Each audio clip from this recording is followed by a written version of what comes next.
नमस्कार विद्यार्थियों। आज हम कविवर जयशंकर प्रसाद द्वारा रचित अरुण यह मधुमय देश हमारा शीर्षक कविता को पढ़ने जा रहे हैं, जो कि स्नातक तृतीय वर्ष के प्रथम प्रश्न पत्र के पाठ्यक्रम में शामिल है। विद्यार्थियों, हम जानते हैं कि जयशंकर प्रसाद जी का कृतित्व बहुआयामी रहा है। वे एक छायावादी कवि होने के साथ ही साथ कहानीकार और नाटककार के रूप में भी हिंदी साहित्य जगत में अत्यंत सम्मानीय स्थान रखते हैं।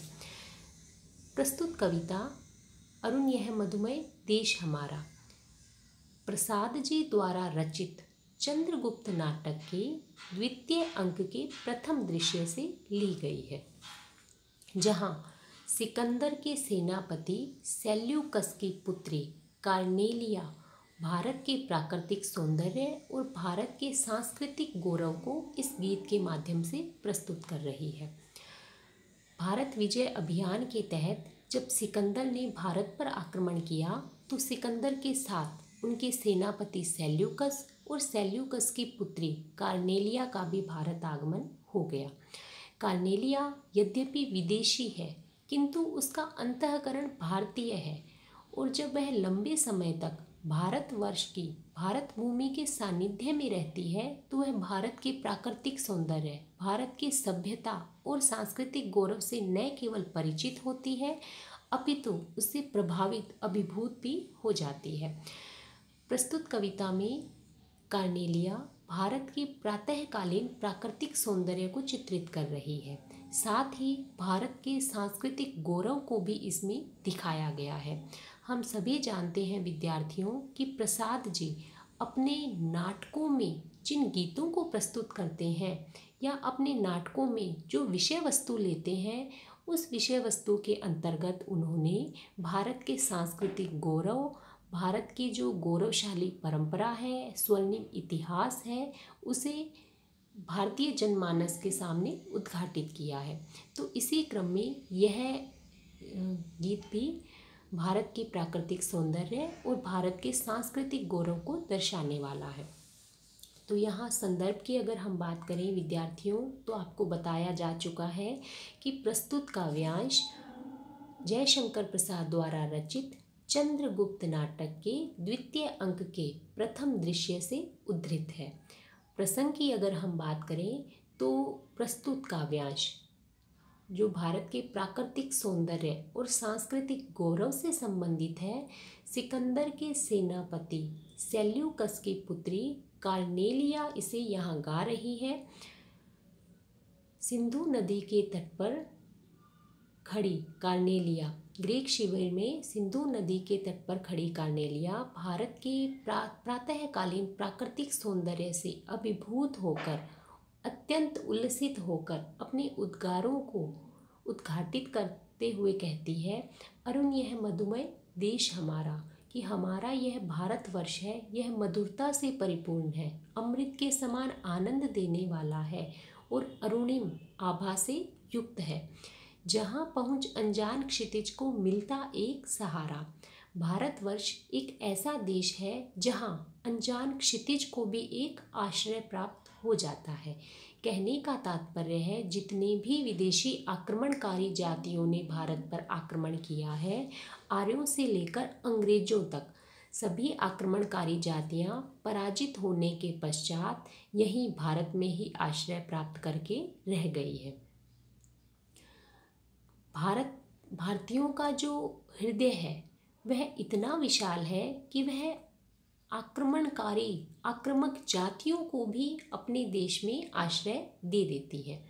सरस तामरस गर्भ विभा पर नाच रही तरुशिखा मनोहर, छिटका जीवन हरियाली पर मंगल कुमकुम सारा।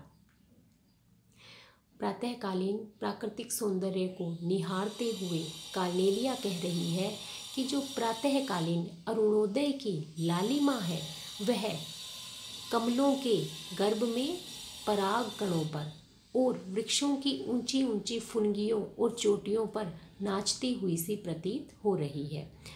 ऐसा प्रतीत होता है कि यह प्रातःकालीन अरुणोदय की लालिमा समस्त पेड़ पौधों पर, घास पर, समस्त जीवन की हरियाली पर फैल गई है और ऐसा लग रहा है जैसे मंगलदायक कुमकुम ही सारी प्रकृति पर छिटका दिया गया है।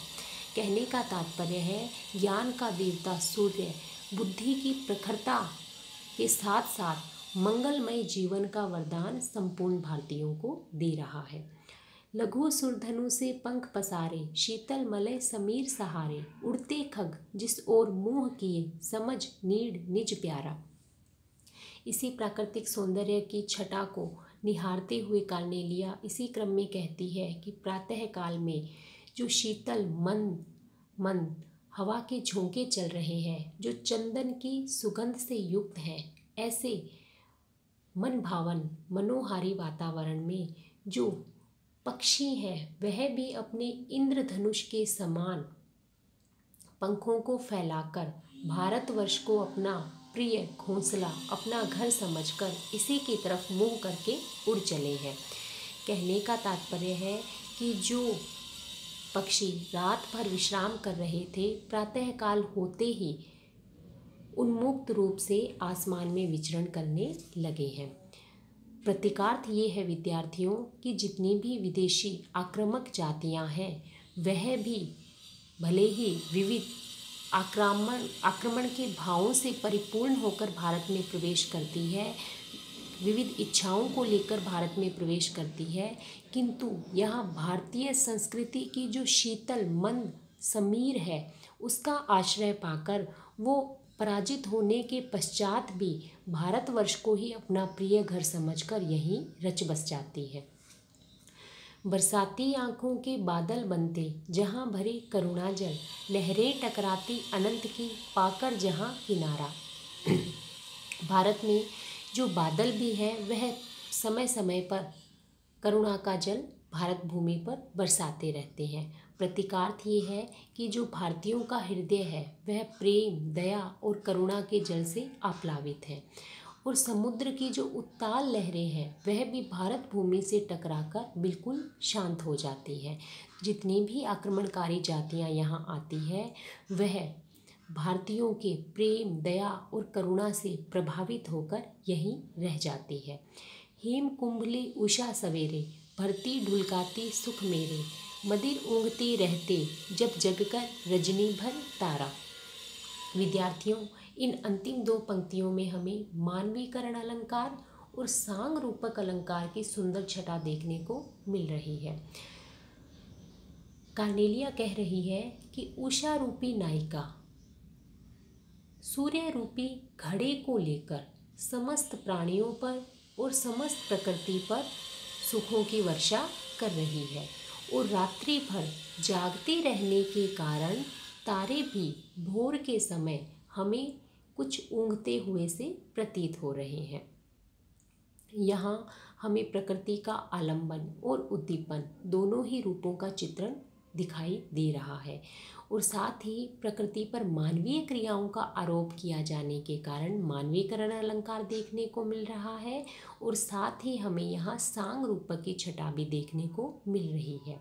इस समस्त काव्यांश के कला पक्ष की अगर हम बात करें विद्यार्थियों, तो हमेशा की तरह यहाँ भी भाषा हमें संस्कृत निष्ठ शब्दावली से युक्त भाषा का प्रयोग किया गया है, जिससे भारत प्रशस्ति का यह गीत और भी गरिमा से परिपूर्ण हो गया है। अलंकारों की बात करें तो हमें यहाँ उपमा, रूपक, मानवीकरण अलंकार की छटा देखने को मिल रही है। भाषा में लाक्षणिकता है और मुहावरेदार भाषा का प्रयोग किया गया है और साथ ही साथ यहाँ भारत के सांस्कृतिक गौरव और प्राकृतिक सौंदर्य को चित्रित किया गया है।